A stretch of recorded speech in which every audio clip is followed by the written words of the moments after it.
இப்போ நம்ம exercise number 6.1ல ப்ராப்ளம் 3ல ஃபர்ஸ்ட் கொஸ்டின் பார்க்க போகிறோம்.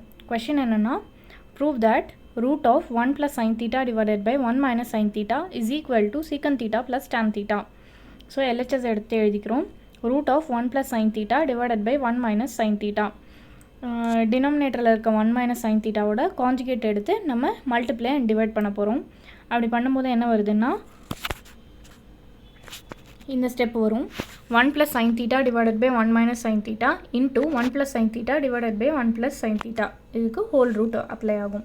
இப்போ டினாமினேட்டர் எடுத்து பார்த்தோம்னா எந்த ஃபார்மேட்டில் இருக்குது? a minus b into a plus b ஃபார்மேட்டில் இருக்குது. அப்போது அதை நம்ம a square minus b square ஃபார்மேட்டில் எழுத முடியும். அப்படி எழுதுனா என்ன ஆகும்னா 1 minus sin ஸ்கொயர் தீட்டான்னு ரீப்ளேஸ் ஆகும்.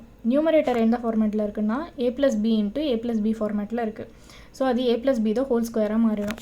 Hence 1 plus sin theta the whole ஸ்கொயர்னு ஆகிடும். இப்போ 1 minus sin ஸ்கொயர் தீட்டாவை நம்ம cos ஸ்கொயர் தீட்டான்னு ரீப்ளேஸ் பண்ணுறோம். அப்போ என்ன ஆகுதுன்னா root of 1 plus sin theta the whole square divided by cos square theta அப்படின்னு கிடைக்குது. இந்த மேலே இருக்க ரூட்டும் இந்த ஸ்கொயரும் கீழே இருக்க ரூட்டும் இந்த ஸ்கொயரும் கேன்சல் ஆகிடுச்சுன்னா நமக்கு 1 plus sin theta divided by cos தீட்டான்னு கிடைக்குது. அதை நம்ம ஸ்ப்ளிட் பண்ணி எழுதணும்னா 1 by cos theta plus sin theta by cos theta அப்படின்னு கிடைக்கும். 1 by cos theta வந்துட்டு secant theta, sin theta by cos theta வந்துட்டு tan theta, which is equal to RHS. Hence proved.